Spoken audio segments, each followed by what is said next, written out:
తూర్పుగోదావరి జిల్లా ఎమ్మెల్యే దూరంపూడి చంద్రశేఖర్ రెడ్డి. ఆయన వైఎస్ఆర్ కాంగ్రెస్ పార్టీలో చేరడానికి కాంగ్రెస్ నుంచి లేదా టీడీపీ నుంచి భారీ సంఖ్యలో ఎమ్మెల్యేలు ఉన్నారని ఒక వ్యాఖ్య చేశారు. ఆయన వ్యాఖ్యపై మీరేం ఎలా స్పందిస్తారు? మనుషులకి వైఎస్ఆర్ కాంగ్రెస్ లోకి రావాలని తాపత్రయం ఉండొచ్చు. ఒకటి రాజశేఖర రెడ్డి గారి మీద అభిప్రాయం అవ్వచ్చు, లేదా రెండు జగన్మోహన్ రెడ్డి గారి మీద క్రేజ్ ఉండొచ్చు. ఒక ఫైట్ చేస్తున్నటువంటి అంటే పెద్ద పెద్ద టవరింగ్ పర్సనాలిటీతో తనకి ఎన్ని కష్టాలు పెడుతున్నా, దాదాపు 8 నెలల నుంచి జైల్లోంచి బయటకు రానివ్వకుండా చూస్తున్నా కూడా రాజీ పడకుండా పోరాటం చేస్తున్నటువంటి ఒక నవ యువకుల్ని చూసి అడ్మిరేషన్ కావచ్చు, లేదా జనాలందరూ కూడా జగన్మోహన్ రెడ్డి ప్రయాణిస్తున్నారు కాబట్టి మనం కూడా దాంట్లో ఉంటే ఈ వ్యవస్థలో మిగులుతామన్న ఆలోచన కావచ్చు. చాలా మంది ఆశపడుతూ ఉండొచ్చు. కానీ నేను గమనించింది జగన్మోహన్ రెడ్డి గారితో మాట్లాడినప్పుడు కానీ, గతంలో ఒకసారి అంటే విజయవాడ దీక్షలో కానీ, లేదా మచిలీపట్నం మీటింగ్కి వచ్చినప్పుడు కానీ, ఆ రోజు అంటే 2 సంవత్సరాల క్రితం జగన్మోహన్ రెడ్డి గారి ఆలోచనలు ఎట్లా ఉన్నాయో ఈ రోజు కూడా అదే ఆలోచనలు ఉన్నాయి. ఎక్కడ మార్పు కానీ, డీవియేషన్స్ కానీ, అతనిలో మాట మార్చే తత్వం కానీ కనపడలేదు మనకి ఎక్కడ. వైఎస్ఆర్ కుటుంబాన్ని కష్టాలు పాలు చేస్తున్నందుకే కాంగ్రెస్ పార్టీ నుంచి బయటకు వస్తున్నామని చెప్పారు. పర్టికులర్ గా అదే రోజున మీరు బయటకు వచ్చిన సందర్భంలో కొన్ని వాదనలు కూడా వినిపించాయి. బందరపోటు ఇప్పట్లో సాధ్యమయ్యేలా లేదు, సీఎం కిరణ్ కుమార్ రెడ్డి ఇచ్చిన మాట తప్పారు, సో ఇన్ని కారణాల వల్ల ఆయన కాంగ్రెస్ పార్టీ నుంచి బయటకు వచ్చారు అనే కొన్ని వాదనలు కూడా వినిపించాయి. మీరు పర్టికులర్ రీజన్ ఏమైనా చెప్పగలుగుతారా కాంగ్రెస్ పార్టీ నుంచి బయటికి రావడానికి? 2 సంవత్సరాల క్రితం జగన్మోహన్ రెడ్డి గారు రిజైన్ చేసినప్పుడు ఆయన బాటలో వెళ్ళాలని చెప్పని రాజశేఖర రెడ్డి కుటుంబానికి ఆ రోజు అండగా ఉండాలని చెప్పని నిర్ణయం తీసుకున్నాను.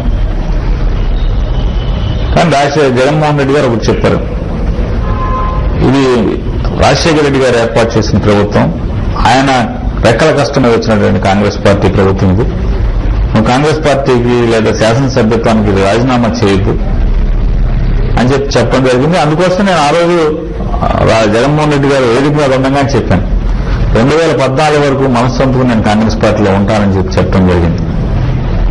నేను ఆ రోజు ఏదైతే చెప్పాను ఈ రోజు కూడా అదే చెప్తున్నాను.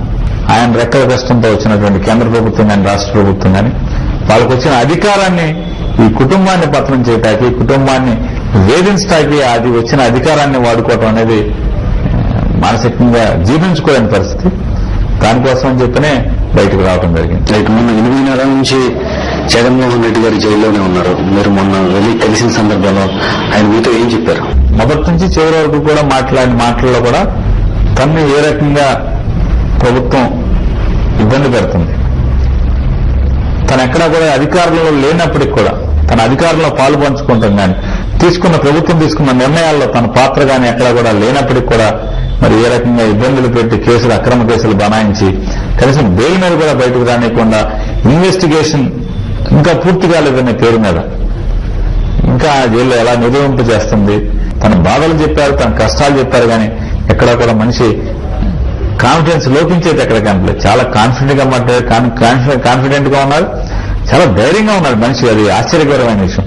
8 నెలలు జనంలో తిరిగిన మనిషి 8 నెలలు జైల్లో ఉంటే అంత కాన్ఫిడెంట్ గా ఉండి ఒక కసితో మనిషి కనిపించాడు నాకు.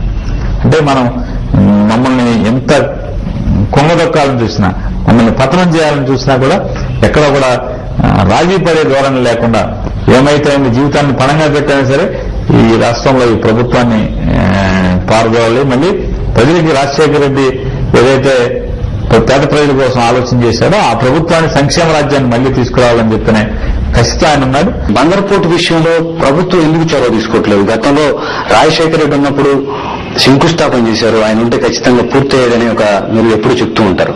కానీ కిరణ్ కుమార్ రెడ్డి కానీ లేకపోతే రాజశేఖర రెడ్డి తర్వాత వచ్చిన ముఖ్యమంత్రులు ఎవరు ఎందుకు అంత ఇనిషియేట్ తీసుకోవట్లేదు? మీరు చెప్పినట్టుగా మే 2వ తారీఖున గత సంవత్సరం కిరణ్ కుమార్ రెడ్డి గారు ప్రజాపదానికి మచిలీపట్నం వచ్చి భూసేకరణ కోసం జియో ఇష్యూ చేయడం జరిగింది. కానీ దురదృష్టకరమైన పరిస్థితులు ఏంటంటే ఆ రకంగా కూడా జీవోలు ఇచ్చేప్పుడు కూడా మచిలీపట్నానికి ఆ జీవోతో ఏ రకమైన మేలు జరిగిన పరిస్థితిలో జీవో ఇవ్వడం అనేది చాలా బాధతో కూడిన విషయం. ఒక శాసనసభ్యుడిగా బందరు ప్రజలు నా మీద నమ్మకం పెట్టుకున్న నమ్మకాన్ని ఎక్కడో కూడా నాకు అవమానాలు గురైనా, నాకు ఇబ్బందులైనా కూడా నేను ఎక్కడో కూడా అన్ని భరించాలని సహనంతో చేశాను. ఎందుకంటే నా అంతిమ లక్ష్యం మచిలీపట్నానికి మేలు జరగాలని లక్ష్యంతో పనిచేశాను కాబట్టి అవన్నీ కూడా ఓర్చుకుంటూ చేసుకుంటూ వచ్చాను. ఒకవేళ కుట్రపూరితంగా కనుక ఈ రాష్ట్ర ముఖ్యమంత్రి మచిలీపట్నాన్ని, కృష్ణా జిల్లాని కనుక నాశనం చేయదలుచుకుంటే, లేదా ఆ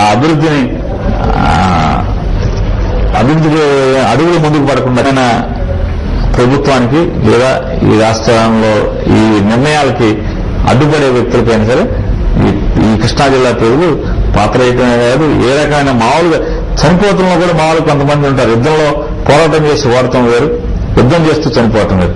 కానీ మనకి తెలుగు నానుడు ఒకటి ఉంది, కుక్క చావు చచ్చే పరిస్థితి ఉంటుందని చెప్పారు. అంటే చావులో కూడా హీనమైన చావు అనమాట.